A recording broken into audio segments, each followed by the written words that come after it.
Hey y'all, welcome back to No Melanin Talks. I am Janissa and I'm here to say to you, welcome. Well, what was I?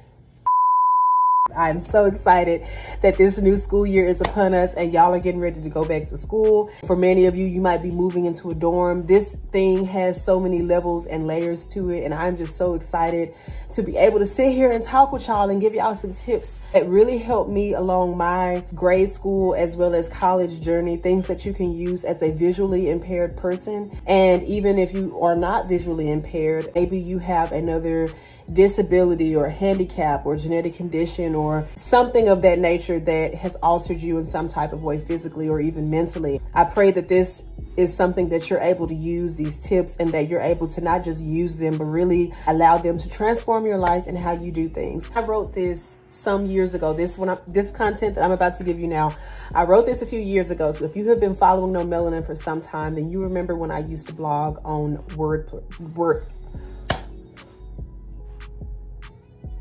WordPress. I used to blog on WordPress quite often. And this was one of the blogs that I wrote something for called My Tips for Excelling in School with Albinism. And I am just so excited about bringing this to the forefront right now. So if you are ready, let's go. Okay, y'all. So number one, albinism is a genetic condition that is caused by a lack of melanin, little to no melanin pigment, being present in the hair, skin, and eyes of the affected individual. Maybe you don't have albinism. Maybe you have something else. I want you to take a minute. If you have a notepad, take out your notepad, write out what the medical definition is for your condition. Write it out. Ours, for those of us who are albinos or people with albinism, albinism is caused by a lack of melanin pigment, little to no melanin pigment, being present in the hair, skin, and eyes of the affected individual. Now, look at that paper. Maybe you wrote it on your tablet or you wrote it down on your paper, whichever method you chose to do. I now want you to say, this is not a disadvantage. I need you to write that underneath there. This is not a disadvantage. Having blank, write that blank space. Having blank, having albinism, having autism, having, you fill in that blank, whatever it is, having, what's the word? What is the word I'm looking for? Having a visual impairment. It's not a disadvantage. Write it in the blank. And if you are a person who you do affirmations every day, or parents, you work with your children to do affirmations every day, this is something that is so important that will help them throughout the school year and even beyond. College kids, this is going to help you. Even if you're not in school, this will help you. If you struggle with understanding who you are due to your condition and you suffer with low self-esteem due to it, this is going to help you. Having albinism, having whatever you have, it is not a disadvantage. You have to walk into the classroom with that confidence, because it's not a lie, it's the truth. God created you and I, me and you, this way on purpose for a purpose, to do great things. So once again, this is not a disadvantage. You are not a mistake. We are here for a purpose on purpose. We were born this way on purpose for a purpose. And now you might be saying to yourself, well, Janissa, I wasn't born like this. This is something that came along later in life due to X, Y, or Z. Still, you have it on purpose for a purpose, to do great things. You have it on purpose for a purpose, to do great things. You have nystagmus on purpose for a purpose, to do great things. You have it. It's on you, baby, and you look good with it. Wear it, flaunt it. Come in there with that confidence and let it speak for itself. God did this. And God makes no mistakes. So when you walk in like that, it helps you. It helps you not focus on who won't like you, who might say things to you that are not right or derogatory, or who might say or do, you know, those things that bother you. It helps you. It helps you greatly. So again, having blank, whatever that, fill it in, is not a disadvantage. Walk in with your head held high and your confidence strong. Let's move on to number two.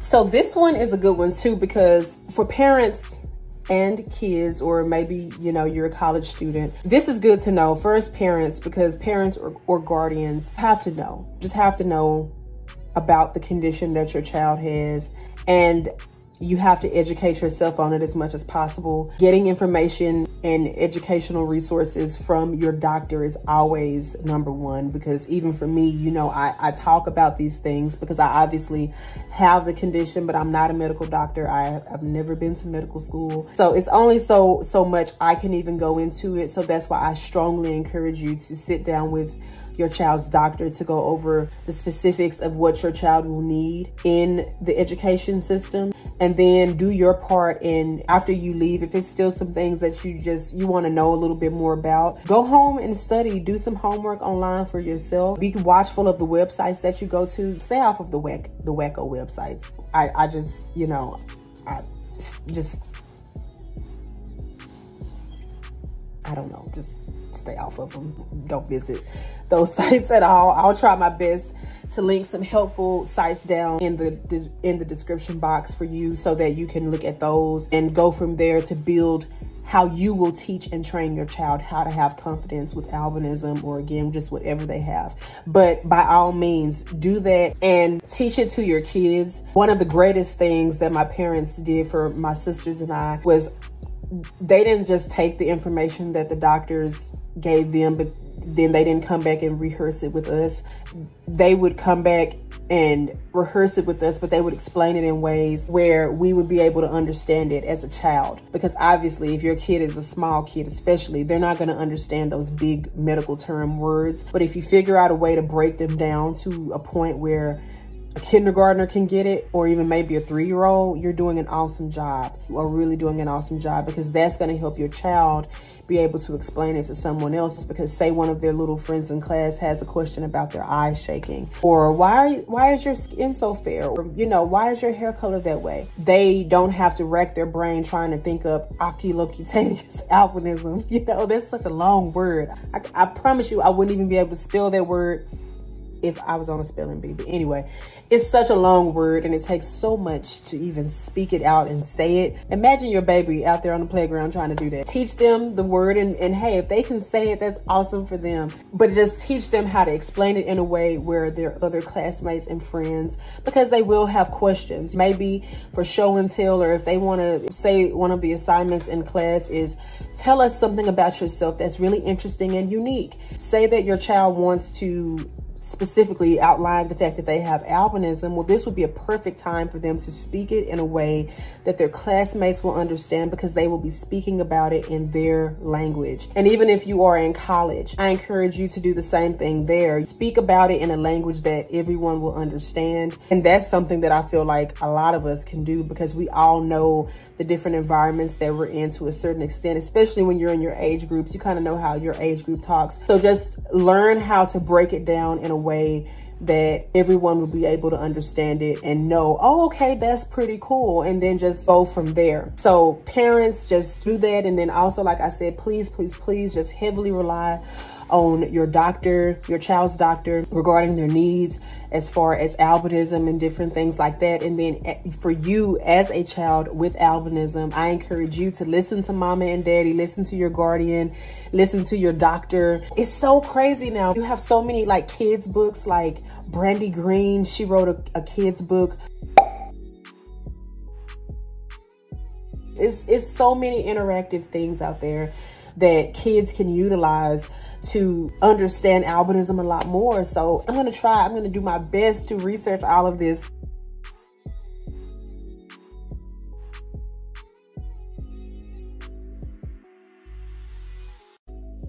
It's out there, but I'm going to do my best to compile everything and put it in the description box, so that way you all can go in there and literally just get all of this stuff, so that your child can be confident in the skin that they are in. Even if you are in college, it's still a great thing to do, to just educate yourself on, because the more you know, the more you will be able to articulate your needs to your teacher, your professor, and just whomever comes across your path. The more you know, the better you'll be. Let's move on to number 3. Okay, y'all, so this one is a cool one, because I love eyewear, I love eyeglasses. And although I can put this disclaimer out, they don't perfect our vision. They don't. You know, they do enhance it in some ways. And doctors encourage us to wear eyeglasses because we have so many eye conditions that accompany albinism. And for those of us, like for me especially, I was younger, I had crossed eyes extremely bad. The medical term for that is strabismus.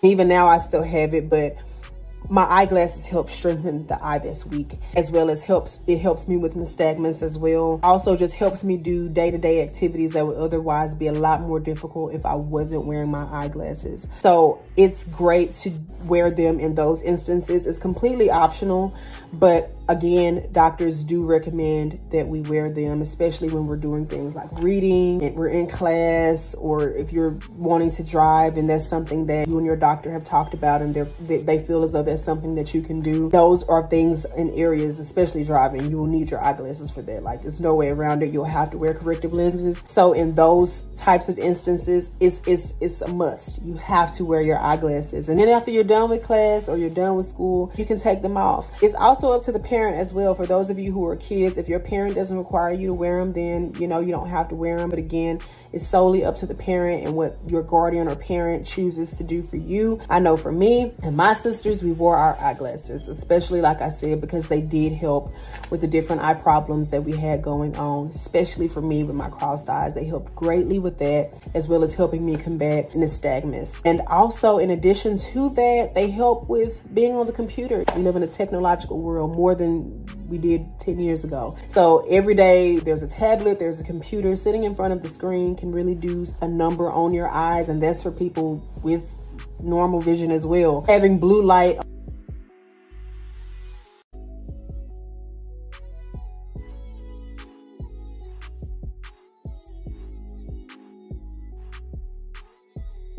on your eyeglasses really does help. So that's something to talk about with your eye care provider when you go in with your eyeglass prescription. Ask them about the blue light feature and seeing if that's something that you can add to your child's eyeglasses, or you as an adult, as a college student, ask about that, because trust me, you will be spending a lot of time on the computer. So you will need that. You don't want your eyes to get any type of anything because you're not using that protection. So be sure to do the blue light feature for your eyeglasses. And just keep that in mind. They don't perfect our vision, but they do enhance it. And there are certain things that we will need that extra juice for if you choose to. And if you don't choose to, it's simply up to you. But again, that is something that medical professionals do recommend. If you want to know more about it and the intricacies of it, I encourage you to go speak to your child's doctor, or you as an adult, you go to your doctor and talk to them about it, and they can give you more information regarding your eyewear. If you don't want to wear your eyewear, I'm sure they have other options and things that you can do to get around it. Especially being in school, we have disability services and things like that. So, you know, you already have a set coming in with larger font. And then one of the things that I loved about being in college too was the fact that we could use our cell phones and like take pictures of the PowerPoints that were up on the screen. And then of course, you know, when you're on your cell phone, you can zoom in, and then these cell phones are just so advanced. They have so many features where you can just zoom in. And then also have professors who are uploading their PowerPoints to your school's Blackboard system or the educational system that they use to put your grades and your classwork in. They upload the PowerPoints there, so you can print those off and have them right there at your desk. So there are multiple options and avenues around it if you choose not to wear your eyeglasses. And even if you do, you can still use these options because they were wonderful for me. I stayed having my cell phone up in the air when I was in school, taking pictures of PowerPoints or printing them off before class. Like I said, now having laptops and iPads and tablets, you can sit there and follow along with your professor and not even have to worry about what they're putting up on the board because you have it right there in front of you. And even for kids in K through 12, everything is so digital now. They have those tablets and they have so much now. Everything is so much better than it used to be. So it's a world out here that is just so different, but it's beneficial and it's great for those of us who have a visual impairment. Utilize those things, and like I said, talk to your doctor about eyeglasses and the options that fit you, and just go from there. Let's move on to number 4. This is one that I can't illustrate enough. We have to communicate with our teachers. We have to communicate with those who are over us as far as our education is concerned. And it kind of parallels to what I said with number 2 about educating yourself and getting more knowledge about what your needs are, because a lot of times we can assume that because we have a certain disability or handicap that everyone is just automatically supposed to know about it and make those proper accommodations for us. But it's not always true. Just because someone might be familiar with albinism, it doesn't mean that they know everything that I need as a person with albinism. There's a part that I have to play in making sure that I am letting them know what I need. If I don't say I need the text to be bigger on the screen in order for me to read what they're typing or writing, then they will just type and write at will, just assuming that everyone in the class has 20/20 vision and can read what they're putting up on the board. So there is a responsibility that we have.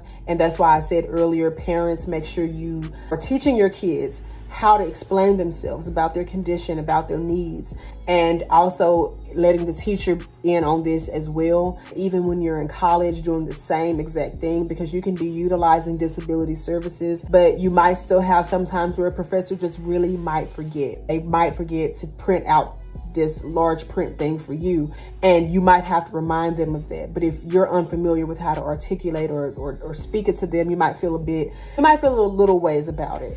As you normalize yourself with doing it, you'll be more prepared for that day and time if it comes. Hopefully it won't come, but you'll just always be ready to do it, because again, they only will know what you come in and tell them. Again, just talk, communicate as much as possible, as much as you can, and just go from there. So in my closing statements, I want you to have a fantastic school year. I really do.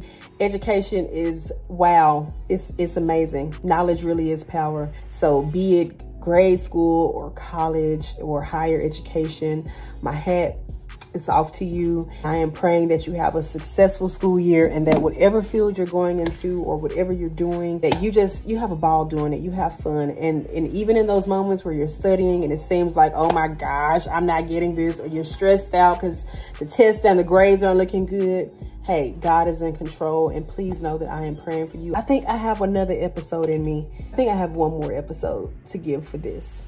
Maybe one more. I don't know. What will the next episode be about? I don't know. But I want you to stay tuned. Be sure to like, comment, and subscribe. Don't forget to follow me on Facebook, Instagram, and Twitter. All of those platforms, I'm there at No Melanin. Be sure to follow me there. And I'll talk to y'all later on the next episode of No Melanin Talks. I love y'all. Have a fantastic day.